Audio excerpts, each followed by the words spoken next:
Front nine, back nine, or eyeing the 19th hole, wherever you are in life, Host Plus can help you drive your retirement further. That's a plus.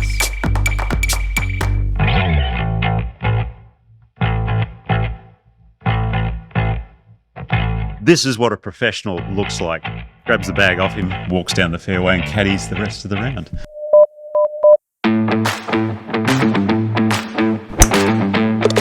Welcome to Talk Birdie to Me with former world number 16 Nick O'Hearn and Tour Pro Mark Allen, live from Titleist and FootJoy headquarters. And thanks to our great partners, Host Plus, the official retirement partner of Talk Birdie to Me. Driving a BMW is like hitting the perfect shot. Smooth, controlled and powerful. Titleist, the clear number one ball in golf. FootJoy, the number one shoe and glove in golf. Better, when the greats bet, they bet with Better. Ping will help you play your best. And the Golf Clearance Outlet, who beat everyone's prices. Now, here's Nick and Mark. G'day folks, this is Talk Birdie to Me Mini, and we've got a little bit of correspondence during the week, Dan, by the sounds of things. We do. This email comes in from John. John has said, hey guys, years ago I was playing in a group on a rainy day. A very toffee lawyer was hitting his tee shot and the driver slipped out of his hands on the follow-through, went straight up a gum tree and got stuck. It never came down. This lawyer was having conniptions over it and I was just falling over with laughter. And I was wondering, what are some of the funniest things you have ever seen on a golf course? Love the pod. Cheers, John. Oh, I can remember a bloke, his name was Blocky, and I reckon he threw a putter. Yeah, he's one of the guys we used to play with at Huntingdale back in the old days. Wasn't part of the Huntingdale 7, but still a very good bloke. He threw a putter into a tree, and I think he was trying to get it down by throwing every other club that he had, trying to, and others like were stuck up there. Like a footy was up there. Yeah, you keep on throwing a football to try and get out of the tree. But he was doing it with golf clubs. That was kind of funny. I mean, one of the funniest things I remember seeing on tour, I was playing with Soren Keltsen at it was called the Benson and Hedges International at Belfry. That was a big event. One year, it was a big event on the DP World Tour, a European tour back in those days. And this is late 90s, I think, and might have been the first time I ever played with Soren. And we become very good friends with him. He's one of my close mates now, and he was a character and very good ball striker out there. But he was just angry this day. Like he got off to a bad start, and his caddy was a guy named Julian, but his nickname was Ferret. All the caddies have nicknames. Not sure why they called him Ferret. I remember Ferret. Lovely guy.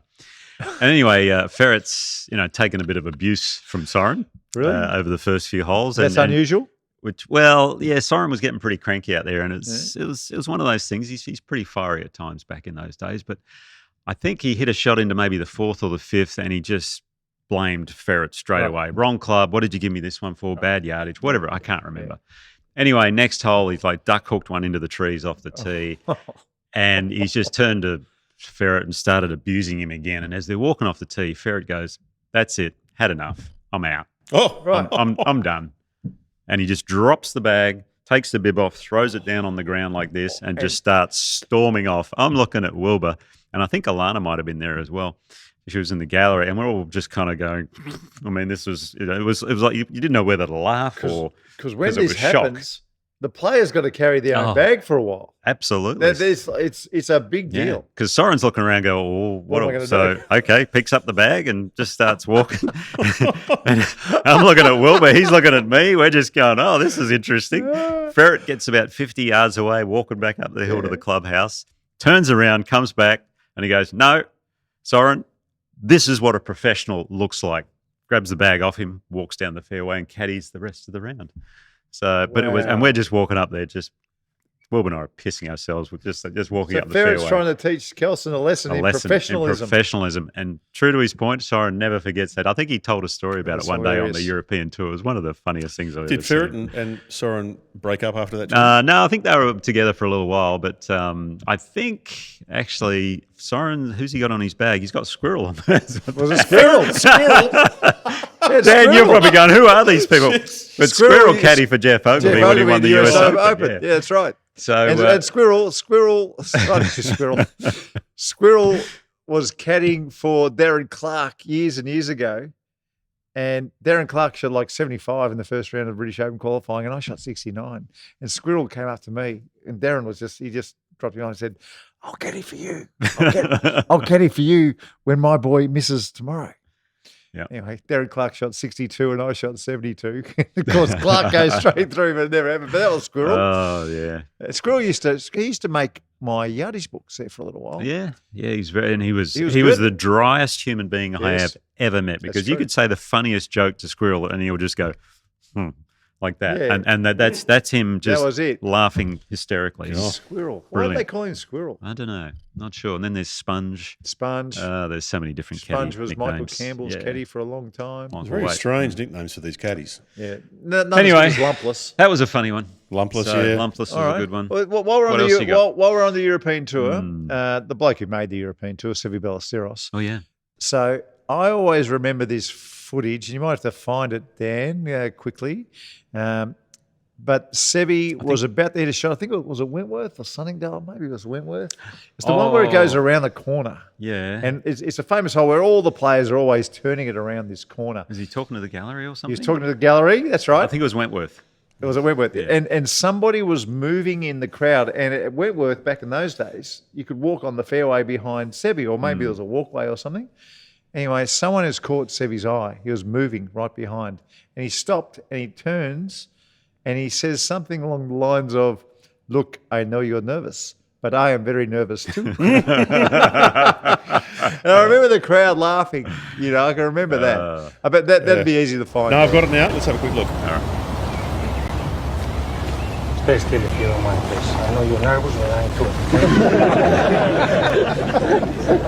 too. What a lovely line there. I know you're nervous and I'm nervous too. That's lovely, and I bet he is. Right, please.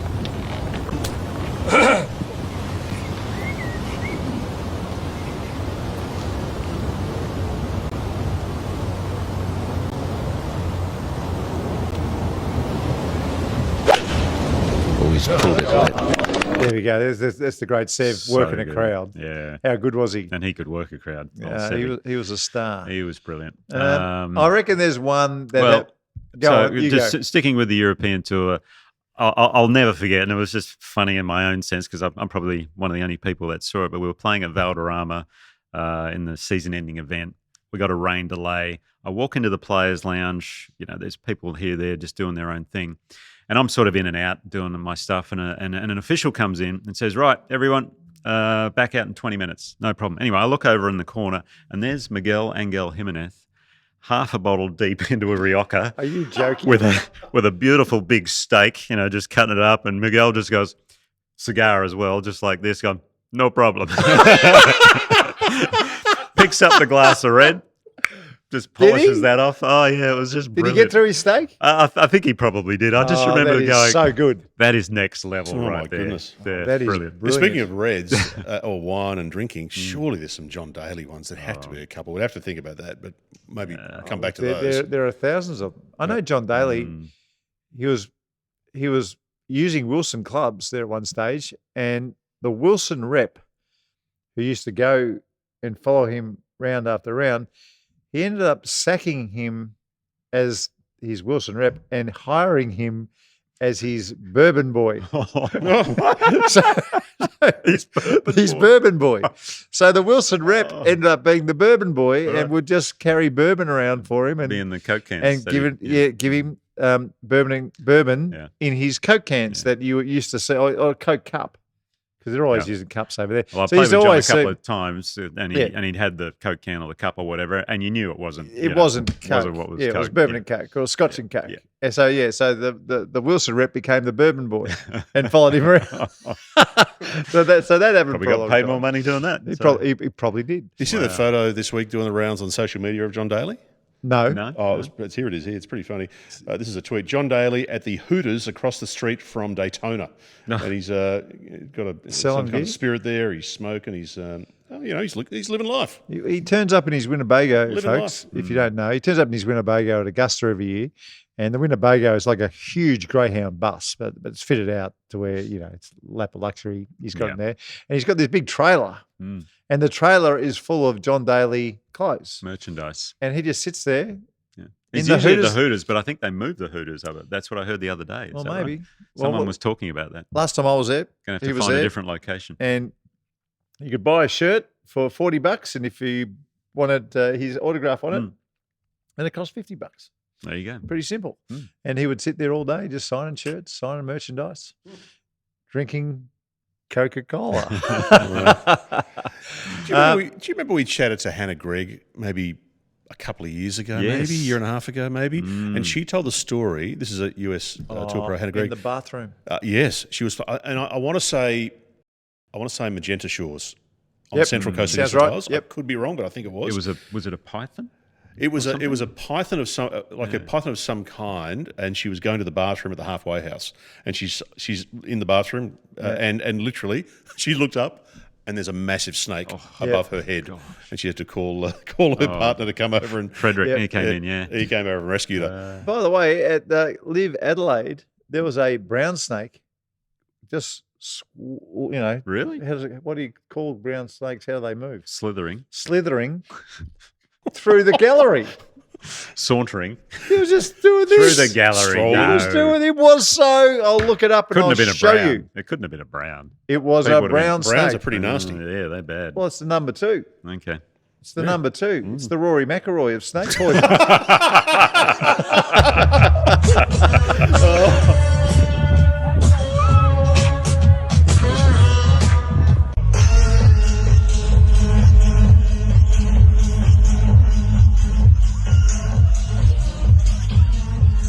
The Rory McIlroy of snakes. Oh my goodness, jeez. Now, all right. The only other one I can remember, and I was playing behind him. A lot of these stories I was playing right behind him. Right. But early 90s or maybe mid 90s, we're playing New South Wales Golf Club, and the internet had just come out, I reckon. Okay. It was just a thing. www. The noise it used to make to get online and all the rest of it. I remember it. But this thing became an early internet sensation.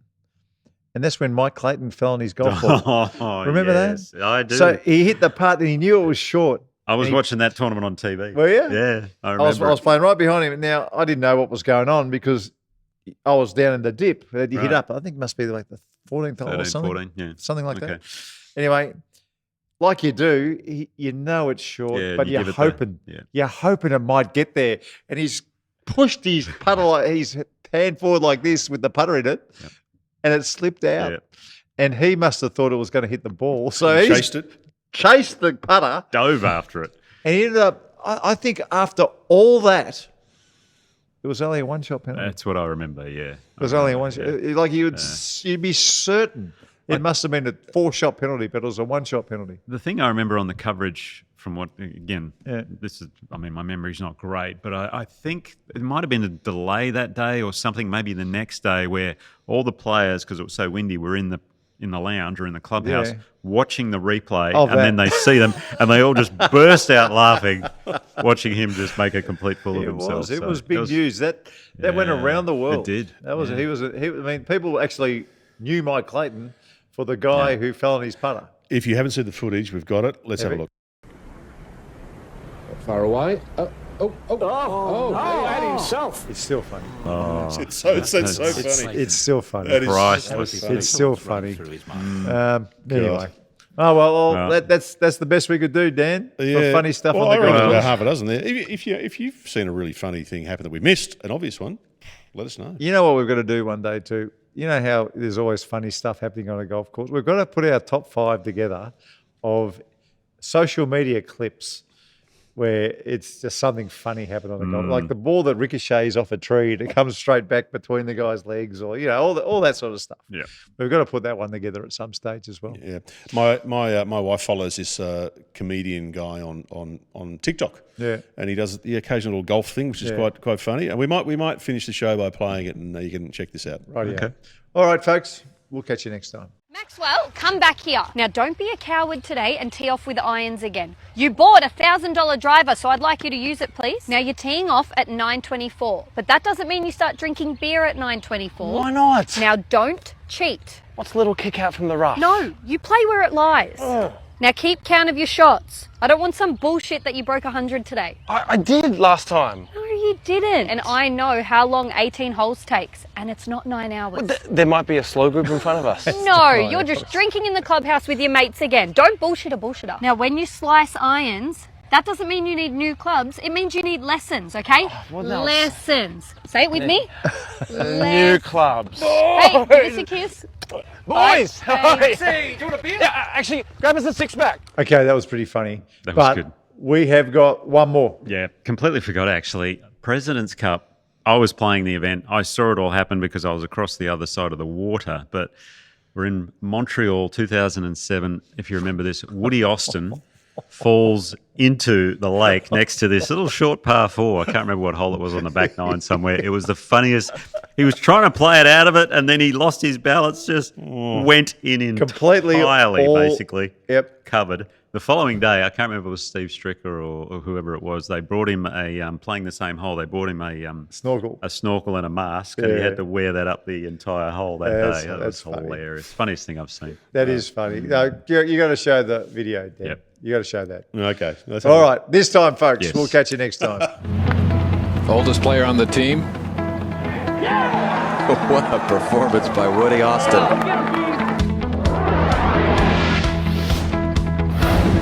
During the 2007 President's Cup in Montreal, American Woody Austin, representing his country for the first time in international team competition, made a splash, literally, in his President's Cup debut.